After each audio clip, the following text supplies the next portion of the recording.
जुगनू बहुत दुबला पतला एक नंबर का कंजूस और लालची व्यक्ति था। वो अपने परिवार के साथ रहता था।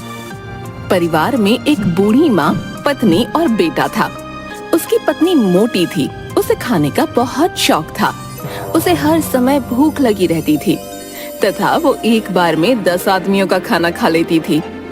जुगनू का बेटा चीनू बहुत शरारती था। अरे भगवान, नाश्ता कहाँ है? जल्दी लाओ, मुंशी मेरा इंतजार कर रहा होगा। हाय, वो कलवा मुंशी आपका इंतजार क्यों करने लगा? उसे बोलो दुकान खोल के काम करे। अरे तुमको कितनी बार कहा है, वो दुकान नहीं है। दुकान नहीं तो क्या है? लोगों को रुपये ब्याज पर उधार देने की दुकान ही तो है। उधार की दुकान। अब तुमको कौन समझाए है? मैं गधे को समझा सकता हूँ पर तुमको नहीं है? हाँ, ये सही कहा आपने।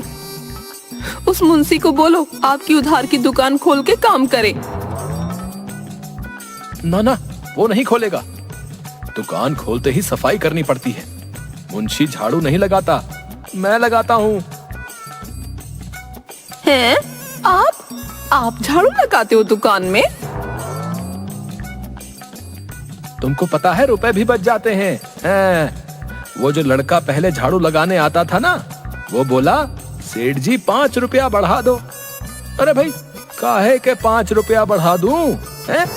काम तो उतना ही है, तो रुपए काहे बढ़ेंगे? मैंने कहा तुम जाओ भाई। और वो मुंशी तो सबका बाप है। बोला सेठ जी रोज झाड़ू लगाने के महीने का 30 रुपया लूंगा। अब तुम ही बताओ भाग्यवान, इन लोगों ने लूट मचा रखी है। अरे तो दे देते ना। आपको रोज रोज झाड़ू लगाते शर्म नहीं लगती? अरे अपना काम करने में कैसी शर्म, और रुपया भी बच जाता है। आप भी ना। अब आज थोड़ी देर होगी। क्यों, नाश्ता बना नहीं अभी तक? बना था पर क्या? वो मैंने खा लिया। मेरा नाश्ता खा लिया?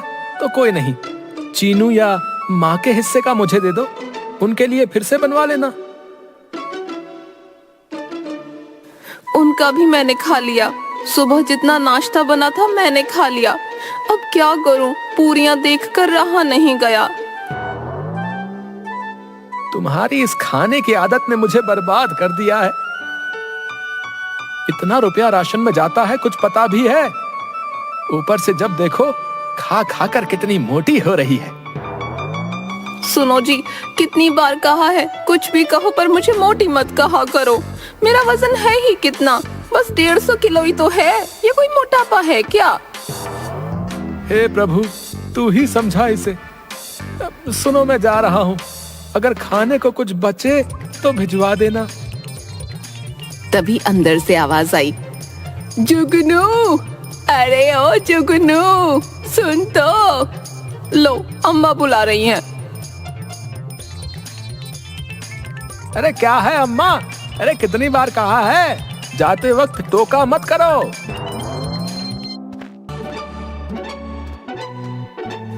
बेटा, मैंने कब टोका? टोकती तो ये मुटल्ली है। बबली ने माँ को घूर कर देखा। ऐसे क्या घूर रही है? माँ इसे छोड़ो, बोलो क्या काम है? बेटा, मैंने रात को सपने में तेरी दादी को देखा। वो बोली कि उसको गंगा घाट जाना है। अब बेटा, उसको गए तो 20 बरस हो गए। ऐसा कर, तू गंगा जी के दर्शन करा। और हाँ, इस मुटल्ली और चीनू को भी ले जाइयो। अरे माँ, गंगा जी यहाँ थोड़े ही है। अरे उसके लिए काशी जाना पड़ेगा, काशी। हाँ तो जाना। और सुन, मैंने तो कह दिया, तेरी कंजूसी यहाँ ना चलेगी। अगर नहीं गया तो सबको इस घर से निकाल दूंगी, समझा? कहाँ फंसा रही हो मेरी माँ? मैं और बेटा तो सही है, लेकिन इसका तो किराया भी 4 के बराबर लगेगा। अब आपकी खैर नहीं। अच्छा माँ, अभी जाता हूँ, दुकान का काम निपटा कर आता हूँ।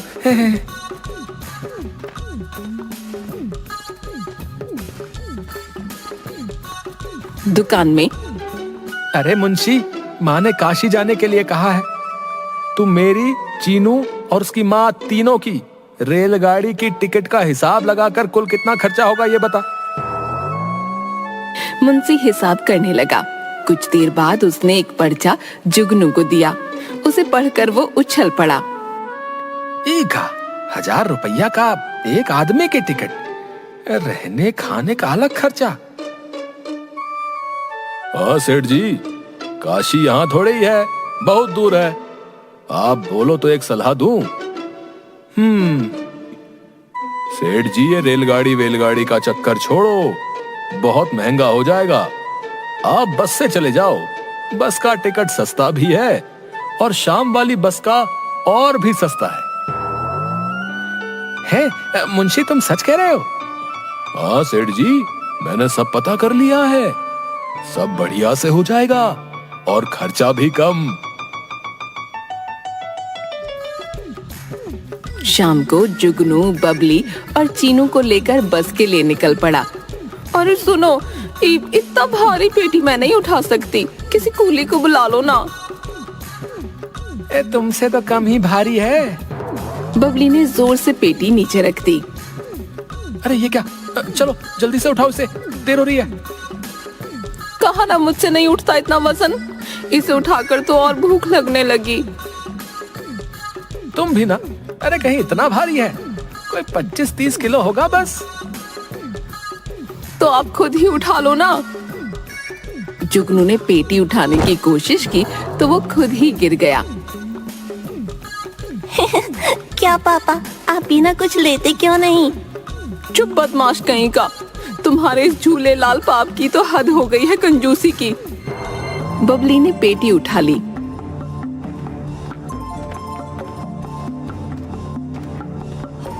तीनों स्टैंड पर पहुंचे तो वहां बहुत भीड़ थी।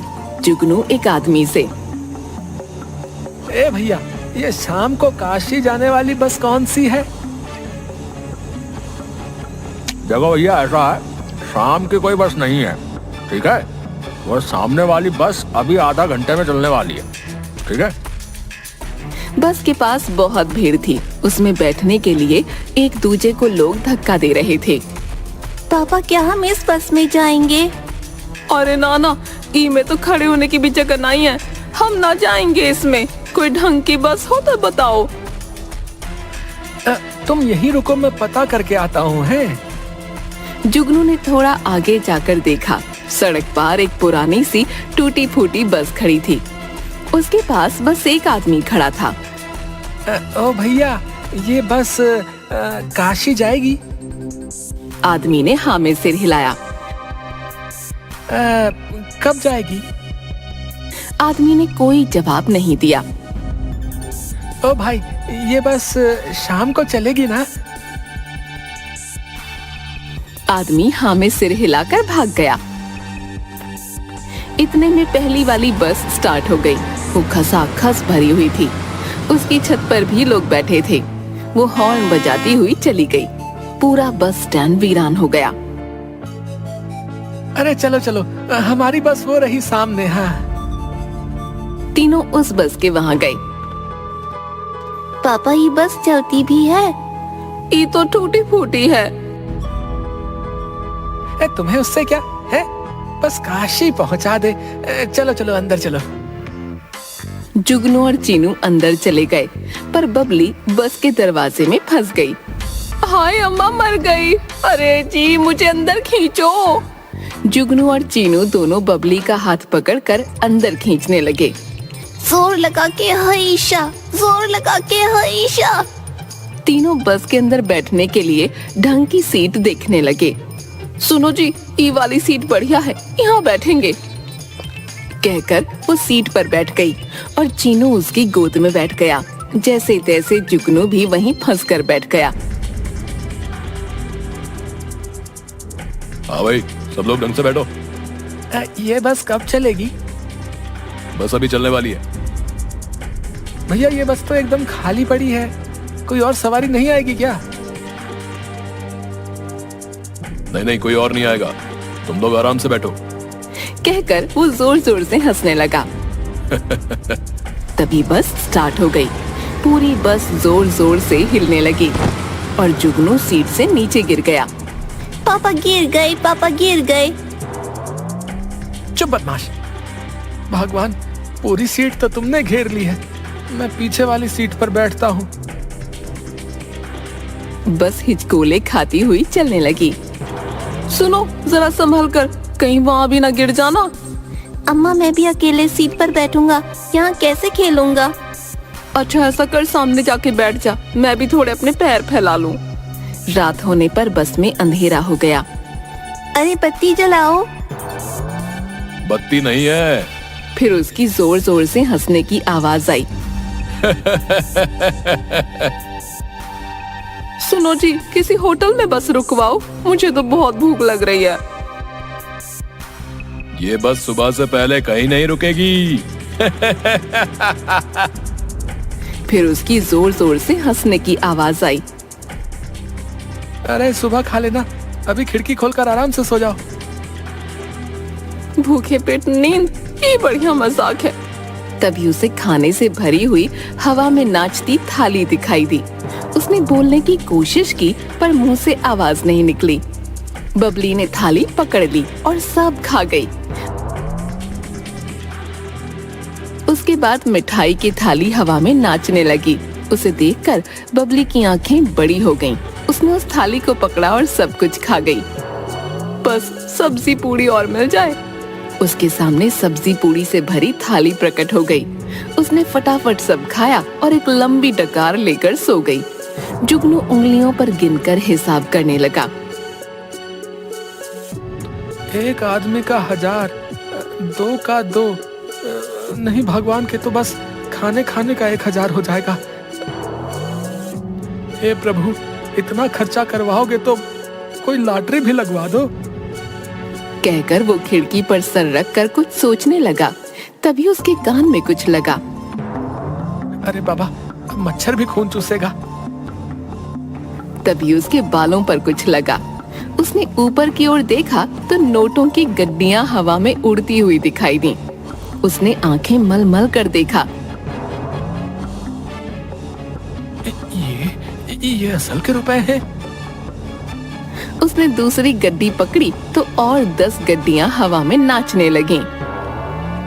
जुगनू खुशी से गिरते पड़ते पेटी के पास गया। पत्नी जोर जोर से खर्राटे लेकर सोई हुई थी। धीमे से पेटी उठाते हुए वो कांपने लगा। उसने पेटी का सारा सामान निकाल कर फेंक दिया और उसमें नोटों की गड्डियां भरने लगा। बाप रे, लॉटरी लग गई, लॉटरी! प्रभु, सच्ची में लॉटरी लगा दी है। एक साथ इतना पैसा तो मेरे पुरखों ने कभी भी नहीं देखा होगा। अब मैं सोऊंगा नहीं, कहीं वो कंडक्टर का बच्चा चुरा ले गया तो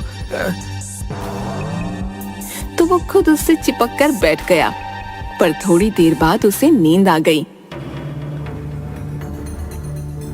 ओ मेरा कंचा मिल जा रे बाबा, मिल जा।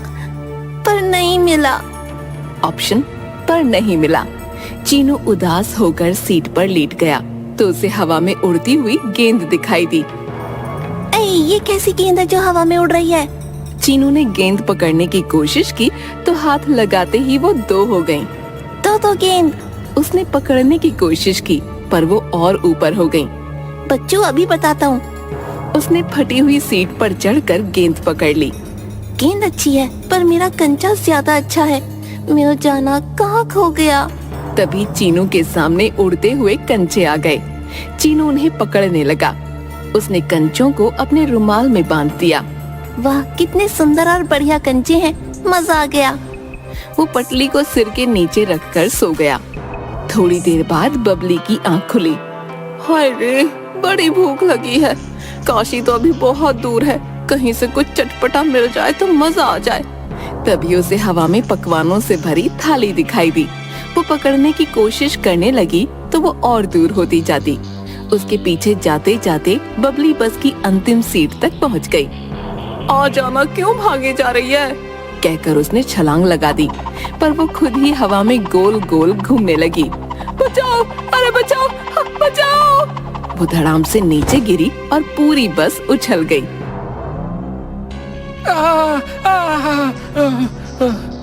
बस रुक गई। तब जीनू और जुगनू ने बबली को उठाया। इस ड्राइवर और कंडक्टर को छोड़ूंगी नहीं। उसने ड्राइवर सीट पर देखा तो वहाँ कोई नहीं था। सुनो जी, ये दोनों कहाँ गायब हो गए? पता नहीं, इस बस से अब तक कोई नीचे नहीं उतरा। उन्होंने यहाँ वहाँ देखा पर कोई नहीं था। सवेरा हो गया, लगता है काशी आ गया। चलो चलो नीचे उतरो।